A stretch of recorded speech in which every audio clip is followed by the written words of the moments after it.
C'est parti, on procède à l'ouverture de cette policheuse. Bon là, on enlève le devant. On va essayer de pas en perdre la moitié. Les vis ont l'air d'être toutes les mêmes déjà. C'est déjà ça. Donc, double roulement. Ça franchement, je trouve que c'est pas mal. Donc là, on va procéder à l'ouverture. Alors, j'ai oublié d'enlever ce petit clip ici.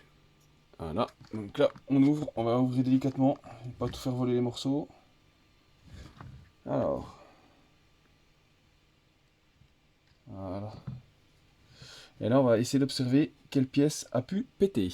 Après, niveau électronique, il n'y a pas grand chose dedans. Hein. Donc, on va essayer de sortir ce qu'on peut. Alors, il y a une petite carte ici. On va essayer d'isoler les problèmes, savoir si c'est la carte ou le moteur. À vue de pif, les charbons ont l'air encore en place. Du coup, j'opterai pour la gâchette ou pour cette petite carte. Donc ce que je vais faire, c'est que je vais dessouder la gâchette.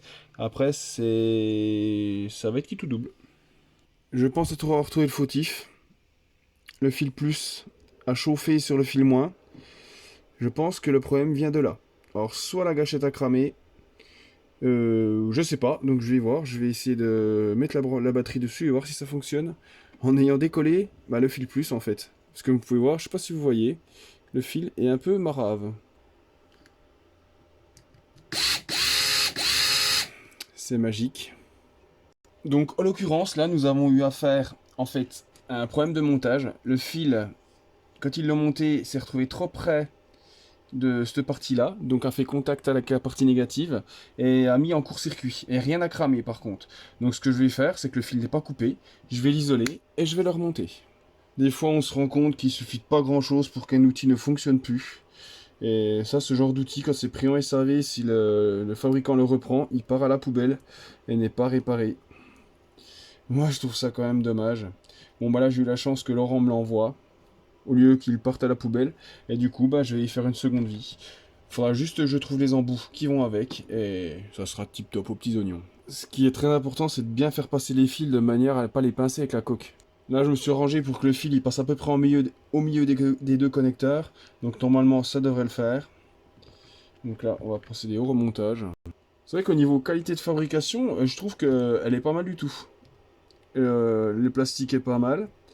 La tête de double roulement. Je pense que c'est pour absorber la vitesse de rotation. Parce que c'est un outil quand même qui tourne relativement vite. Donc franchement, je suis vraiment surpris. Bon, on va faire un petit test quand même après. Point négatif, c'est que leur bouton là de sécurité est vraiment pas pratique. Faut prendre un doigt et prendre avec l'autre, autrement ça c'est pas ouf. Donc là, ce coup-ci, on va mettre la batterie dans le bon sens si possible. Là, comme vous voyez, c'est le bouton. Donc là, ça marche tip top. C'était juste ce petit bouton. Il va falloir que je trouve une poignée qui est ici. Bon, c'est peut-être même pas super indispensable. Ah, ça turbine mine de rien. On y met un mandrin. Avec un petit mandrin, ça ferait une perceuse de la seigneurie. Bon du coup je vais farfouiller sur Ali pour trouver des petits embouts, je crois que c'est du M6, des embouts de lustreuse, je pense qu'il y a moyen de trouver. Peut-être une poignée aussi, une poignée de meuleuse, ça doit pas aller, je pense pas. Là j'ai une poignée de meuleuse sous la main. Oh écoutez, je crois que c'est le même diamètre. Ah ça fait gros quand même, ah ça fait... C'est un petit peu surdimensionné quand même. Ouais, bref, ouais. J'en ai une à peine plus petite. Non là, faut que ce que je trouve c'est des embouts de lustreuse. Et puis écoutez, ça va être tip top tout ça. En tout cas, je remercie encore une fois Laurent. Et on se rend compte des fois que les outils, il leur faut pas grand chose pour ne pas fonctionner. Allez, tchuss!